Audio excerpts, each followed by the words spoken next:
ನಮಸ್ತೆ, IMA YouTube ಚಾನಲ್ಗೆ ಸ್ವಾಗತ. ನಾನು ಡಾಕ್ಟರ್ ಸಾತ್ವಿಕ್ PG, ನರರೋಗ ಶಸ್ತ್ರಚಿಕಿತ್ಸಾ ತಜ್ಞ, ನ್ಯೂರೋ ಭಾರತ ಆಸ್ಪತ್ರೆ, ಶಿವಮೊಗ್ಗ. ಇವತ್ತು ನಾನು ನಿಮಗೆ ಒಂದು ಮುಖದ ನೋವು ಅದರ ಬಗ್ಗೆ ಮಾಹಿತಿ ನೀಡುತ್ತಿದ್ದೇನೆ. ಮೆಡಿಕಲ್ ಟರ್ಮಲ್ಲಿ ಅದಕ್ಕೆ ಟ್ರೈಜಮೈನಲ್ ನ್ಯೂರಾಲಜಿಯಾ ಅಂತ ಹೇಳ್ತಾರೆ. ಟ್ರೈಜಮೈನಲ್ ನ್ಯೂರಾಲಜಿಯಾ ಅನ್ನೋದು ಒಂದು ಕ್ರೇನಿಯಲ್ ನರ್ವ್ ನಂಬರ್ 5.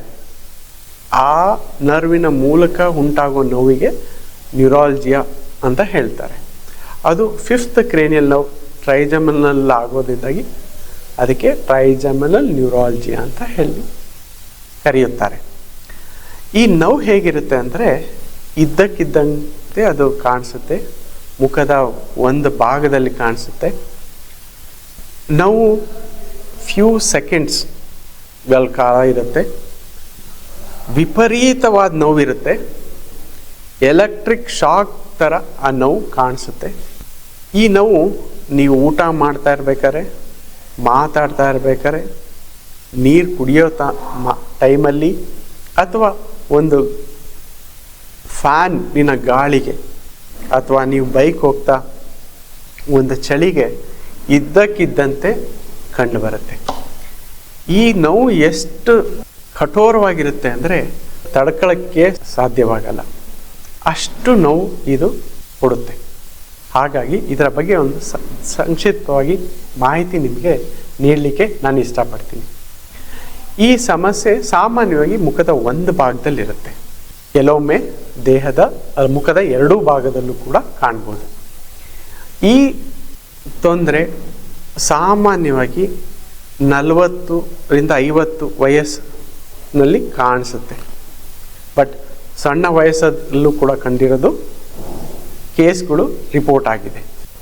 ಈ ಕಾಯಿಲೆ ಸ್ವಲ್ಪ ಪರ್ಸೆಂಟೇಜ್ ಮೂಲಕ ನೋಡಿದಾಗ ಸ್ತ್ರೀಯರಲ್ಲಿ ಸ್ವಲ್ಪ ಜಾಸ್ತಿ ಅಂತ ಅನಿಸುತ್ತೆ. ನಾನು ನಿಮಗೆ ಈಗಾಗಲೇ ಹೇಳಿದೆ ಇದರ ನೋವು ಹೇಗಿರುತ್ತೆ ಅಂತ. ಎಷ್ಟೋ ಜನರು ಈ ನೋವು ತಡ್ಕೊಳ್ಳಾರ್ದೇ ಸತ್ತೋಗೋಣ ಅನ್ನೋ ಒಂದು ಲೆಕ್ಕಾಚಾರಕ್ಕೂ ಕೂಡ ಕೆಲವೊಮ್ಮೆ ಹೋಗಿರ್ತಾರೆ. ಇದಕ್ಕೆ ಈ ರೋಗವನ್ನು ಸುಯಿಸೈಡ್ ಡಿಸೀಸ್ ಅಂತ ಕೂಡ ಕರೀತಾರೆ. ಇದು ಸಾಮಾನ್ಯವಾಗಿ ನಮ್ಮ ಮುಖದ ಕಿವಿಯ ಮೂಲಕ, ಕಿವಿಯ ಮುಂದೆಯಿಂದ ಸ್ಟಾರ್ಟ್ ಆಗಿ ಕೆಲವೊಮ್ಮೆ ಕಣ್ಣಿನ ಹತ್ರ ಹೋಗಿರುತ್ತೆ, ಅಥವಾ ಈ ಬಾಯಿನ ಹತ್ರ ಹೋಗಿರುತ್ತೆ, ಅಥವಾ ಈ ಕೆಳಗಿನ ದವಡೆ ಕಡೆ ಹೋಗಿರುತ್ತೆ. ನೀವು ಇದು ನಾನು ಚಿತ್ರದಲ್ಲಿ ತೋರಿಸಿದ್ದೀನಿ, ನೀವು ಅದನ್ನು ಅಪ್ರಿಷಿಯೇಟ್ ಮಾಡ್ಬೋದು. ಸೊ ಮೇಲೋಗಿರ್ಬೋದು ತಲೆ ಕಡೆಗೆ, ಅಥವಾ ಬಾಯಿ ಕಡೆ, ಅಥವಾ ಈ ಕೆಳಗಡೆ ದವಡೆ ಕಡೆ ಕೂಡ ಹೋಗಿರುತ್ತೆ. ಈ ಥರ ನೋವಿದ್ದಾಗ ನಾವು ಇಮ್ಮಿಡಿಯೇಟಾಗಿ ಅಥವಾ ಹತ್ತಿರದ ನ್ಯೂರಾಲಜಿಸ್ಟ್ ಅಥವಾ ನ್ಯೂರೋಸರ್ಜನ್ ಹತ್ರ ಕಾಂಟ್ಯಾಕ್ಟ್ ಮಾಡಬೇಕು. ನಾನು ನಿಮಗೆ ಹೇಳ್ದಲ್ಲ, ಈ ಬಾಯಿ ಹತ್ರ ಹೋಗಿರುತ್ತೆ ಅಂತ. ಕೆಲವೊಮ್ಮೆ ಹೇಗಾಗಿರುತ್ತೆ, ಹಲ್ಲಿನ ತೊಂದರೆ ಇರುತ್ತೆ. ಇದು ಕೆಲವೊಮ್ಮೆ ಹಲ್ಲಿನ ನೋವು ಥರ ಕಾಣಿಸುತ್ತೆ. ಹಾಗಾಗಿ ಸಾಮಾನ್ಯವಾಗಿ ಜನರು ಹಲ್ಲಿನ ಡಾಕ್ಟರ್ ಹತ್ರ ಹೋಗ್ತಾರೆ. ಅಲ್ಲಿ ನೋಡಿದಾಗ ಉಳ್ಕಲ್ಲಿರುತ್ತೆ, ಆ ಹಲ್ಲನ್ನು ತೆಗೆಸ್ತಾರೆ, ಅಥವಾ ಅದಕ್ಕೆ ಬೇರೆ ರಿಪೇರಿ ಆಗುತ್ತೆ, RCT ಆಗುತ್ತೆ, ಅಥವಾ ಫಿಲ್ಲಿಂಗ್ ಏನೋ ಆಗುತ್ತೆ.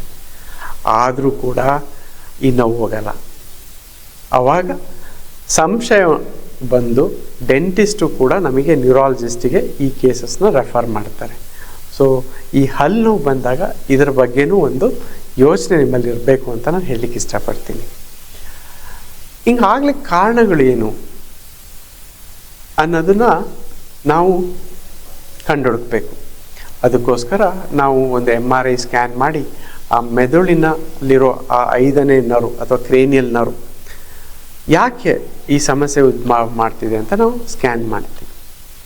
ಸಾಮಾನ್ಯವಾಗಿ ಏನಾಗುತ್ತೆ, ಆ 5ನೇ ಕ್ರೇನಿಯಲ್ ನರ್ವ್ ಟ್ರೈಜಮೈನಲ್ ನರ್ವ್ ಮೇಲೆ ಒಂದು ರಕ್ತನಾಳ ಹಿಂಗೆ ಪ್ರೆಸ್ ಆಗಿರುತ್ತೆ. ರಕ್ತನಾಳ ಅನ್ನೋದು ಯಾವಾಗಲೂ ಹಿಂಗೆ ಹೊಡಿತಾ ಇರುತ್ತೆ. ಆ ಹೊಡಿತಾ ಇರೋ ರಕ್ತನಾಳ ನರದ ಪಕ್ಕ ಬಂದಾಗ ಆ ಹೊಡೆತದಿಂದ ನರ ಇರಿಟೇಟ್ ಆಗುತ್ತೆ.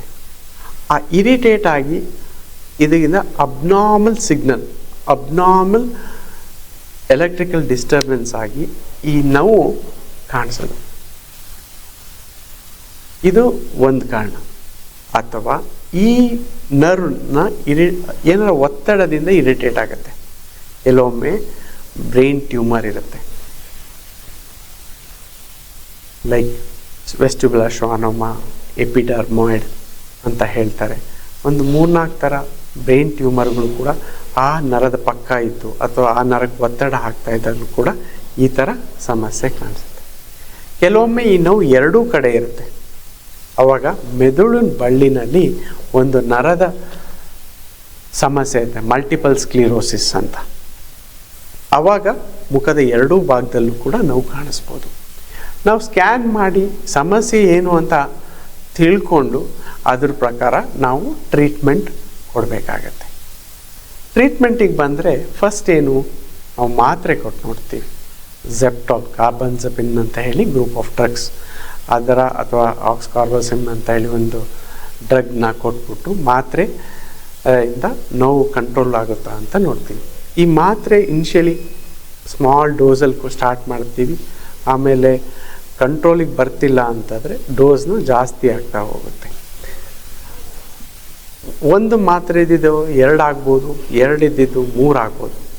3 ಮಾತ್ರೆ ತೊಗೊಂಡಾದ್ಮೇಲೂ ಕಂಟ್ರೋಲಿಗೆ ಬರ್ತಿರ್ಲಿಲ್ಲ ಅಂದರೆ ನಾವು ಸರ್ಜಿಕಲ್ ಪ್ರೊಸೀಜರ್ ಸಜೆಸ್ಟ್ ಮಾಡ್ತೀವಿ.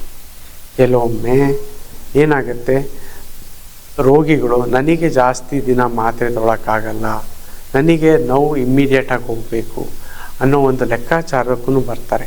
ಅಂಥ ಟೈಮಲ್ಲೂ ಕೂಡ ನಾವು ಸರ್ಜಿಕಲ್ ಪ್ರೊಸೀಜರಿಗೆ ಹೋಗ್ಬೋದು. ಈಗ ಪ್ರೊಸೀಜರ್ಸ್ ವೈಸ್ ಹೆಂಗಿರುತ್ತೆ, 2 ಥರ ಇದೆ. ಒಂದು ಸ್ಮಾಲ್ ಓಪನ್ ಮಾಡಿ ಅದರಲ್ಲಿ ನರದ ಮೇಲೆ ಏನು ಒತ್ತಡ ಇದೆ ಅದನ್ನು ತೆಗಿಯೋದು. ರಕ್ತನಾಳ ಆಗಿರ್ಬೋದು, ರಕ್ತನಾಳ ನರ ಫ್ರೀ ಸಪ್ರೇಟ್ ಮಾಡಿ ಅದ್ರ ಮಧ್ಯೆ ಒಂದು ಹತ್ತಿ ಥರ ಅಥವಾ ಒಂದು ಬಟ್ಟೆ ಥರ ಒಂದು ಸಬ್ಸ್ಟೆನ್ಸ್, ಒಂದು ವಸ್ತು ಇಟ್ಬಿಟ್ಟು ಆ ಕಾಂಟ್ಯಾಕ್ಟ್ನ ನಾವು ತಪ್ಪಿಸ್ತೀವಿ. ಅದಕ್ಕೆ ಮೈಕ್ರೋವ್ಯಾಸ್ಕ್ಯುಲರ್ ಡಿಕಂಪ್ರೆಷನ್ ಅಂತ ಹೇಳ್ತೀವಿ. ಅದು ಕಿವಿಯ ಹಿಂಭಾಗದಿಂದ ಹೋಗಿ ಸಣ್ಣ ಮೆದುಳನ್ನು ಹಿಂಗೆ ಸರಿಗೆ ಅಂದರೆ ಪಕ್ಕಕ್ಕೆ ಸರಿಸಿ ಮೆದುಳಿನ ಬಳ್ಳಿಯಿಂದ ಬರ್ತಾ ಇರೋ 5ನೇ ಕ್ರೇನಿಯಲ್ ನೋಡಿ ಆ ನರ ಮತ್ತು ರಕ್ತನಾಳವನ್ನು ಸಪ್ರೇಟ್ ಮಾಡಿ ಮಾಡ್ತೀವಿ. ಇದೊಂದು ಪ್ರೊಸೀಜರ್. ಸ್ಕ್ಯಾನ್ ಮಾಡಿದ್ದೀವಿ, ಯಾವುದೇ ರೀತಿ ಈ ಸಮಸ್ಯೆ ಬ್ರೈನ್ ಟ್ಯೂಮರ್ ಆಗಲಿ ಅಥವಾ ರಕ್ತನಾಳ ಒತ್ತಾ ಇರೋದೇನು ಕಾಣಿಸ್ತಿಲ್ಲ ಅಂಥವರಿಗೆ, ಅಥವಾ ಯಾರು ಆಪ್ರೇಷನ್ ಅಂತ ಒಂದು ಭಯ ಇದ್ದವರಿಗೆ, ಅಥವಾ ಯಾರಿಗೆ ಆಪ್ರೇಷನ್ ಮಾಡಿದ ತಡ್ಕೊಳಕ್ಕಾಗಲಿದ್ದವರಿಗೆ ಈ ಸಣ್ಣ ಪರ್ಕ್ಯುಟೇನಿಯಸ್ ಪ್ರೊಸೀಜರ್ಸ್ ಅಂತ ಹೇಳ್ತೀವಿ. ಸೂಜಿಯ ಮೂಲಕ ಆ ನರದ ಹತ್ತಿರ ಹೋಗಿ ಆ ನರಕ್ಕೆ ನಾವು ಇಂಜೆಕ್ಷನ್ಗಳು ಕೊಡೋದು. ಆಲ್ಕೋಹಾಲ್ ಇಂಜೆಕ್ಷನ್ ಆಗ್ಬೋದು, ಅಥವಾ ಆ ನರವನ್ನು ಡಿಸ್ಟ್ರಾಯ್ ಮಾಡಲಿಕ್ಕೆ ರೇಡಿಯೋ ಫ್ರೀಕ್ವೆನ್ಸಿ ಅಬಲೇಷನ್ ಪ್ರೊಸೀಜರ್ಸ್ ಅಂತ ಅಲ್ಲಿ ಇರುತ್ತೆ, ಅದನ್ನು ಮಾಡ್ಬೋದು. ಹಂಗೆ ಮಾಡಿದಾಗ ಈ ನೋವು ಕಮ್ಮಿ ಆಗುತ್ತೆ. ಇದು ಸ್ಪೆಸಿಫಿಕ್ ಆಗಿ ಯಾರಿಗೆ ಆಪ್ರೇಷನ್ ಮಾಡೋಕ್ಕೆ ಇಷ್ಟ ಇಲ್ಲ, ಅಥವಾ ಯಾರಿಗೆ ಆಪ್ರೇಷನ್ ತಡ್ಕೊಳಕ್ಕಾಗೋದಿಲ್ಲ, ಅಥವಾ ನರದ ಮೇಲೆ ರಕ್ತನಾಳ ಪ್ರೆಸ್ ಆಗ್ತಿಲ್ಲ, ಗೆಡ್ಡೆ ಇಲ್ಲ ಅಂಥವ್ರಿಗೆ ಮಾತ್ರ ಈ ಪ್ರೊಸೀಜರ್ ಸಜೆಸ್ಟ್ ಮಾಡ್ತೀವಿ. ಇನ್ನೊಂದಿದೆ, ಇದಲ್ದಲೇ ನಮಗೆ ಈ ಸೂಜಿನೂ ಬೇಡ, ಈ ಮಾತ್ರೆನೂ ಬೇಡ, ಆಪ್ರೇಷನ್ನು ಬೇಡ ಅನ್ನೋರಿಗೆ ಇನ್ನೊಂದು ಟ್ರೀಟ್ಮೆಂಟ್ ಇದೆ. ಅದೇನಂದರೆ ರೇಡಿಯೇಷನ್, ಗಾಮಾ ಸರ್ಜರಿ ಅಂತ. ಅಲ್ಲಿಗೆ ರೇಡಿಯೋಥೆರಪಿ ಮೂಲಕ ಆ ನರ್ವಿಗೆ ಅದನ್ನು ಈ ನೋವನ್ನು ಕಂಟ್ರೋಲ್ ಮಾಡ್ತಾರೆ. ಅದನ್ನು ಕೂಡ ಟ್ರೈ ಮಾಡ್ಬೋದು. ಅದರಲ್ಲಿ ಏನಪ್ಪ ಅಂದರೆ ಆ ರಿಸಲ್ಟ್ಸ್ ಬರಲಿಕ್ಕೆ ತುಂಬ ಟೈಮ್ ಹಿಡಿಯುತ್ತೆ. ಅಲ್ಲಿಗೆ ತನಕ ತಾಳ್ಮೆಯಿಂದ ಕಾಯಬೇಕು. ಮತ್ತು ಕಾಸ್ಟ್ ಅನ್ನೋದು ಸ್ವಲ್ಪ ಕೂಡ ಅದು ಜಾಸ್ತಿ ಇರುತ್ತೆ, ಇಮ್ಮಿಡಿಯೇಟಾಗಿ ಆಗೋದಲ್ಲ. ಸೊ ಅಲ್ಲಿ ಕೂಡ ನೀವು ವೆಯ್ಟ್ ಮಾಡಬೇಕಾಗತ್ತೆ. ಸೊ ಓವರಾಲ್ ಏನಪ್ಪ ಅಂದರೆ ಈ ಮುಖದ ನೋವು ಅಂದರೆ ಸಮಸ್ಯೆ ಅನ್ನೋದಿದೆಯಲ್ಲ, ಅದಕ್ಕೆ ಪರಿಹಾರ ಇದೆ. ಮುಖದ ನೋವು ಕಂಡು ಕೂಡಲೇ ಹತ್ತಿರದ ನಿಮಗೆ ನ್ಯೂರಾಲಜಿಸ್ಟ್, ನರರೋಗ ತಜ್ಞರು ಅಥವಾ ನರರೋಗ ಶಸ್ತ್ರತಜ್ಞರಿಗೆ ನೀವು ಕಾಣಬಹುದು ಅಂತ ಹೇಳಿ ಒಂದು ಕಿವಿ ಮಾತು ಹೇಳ್ತೀನಿ. ಭಯ ಪಡಬೇಡಿ ಅಂತ ಇನ್ನೊಂದ್ಸಲಿ ಹೇಳ್ತೀನಿ.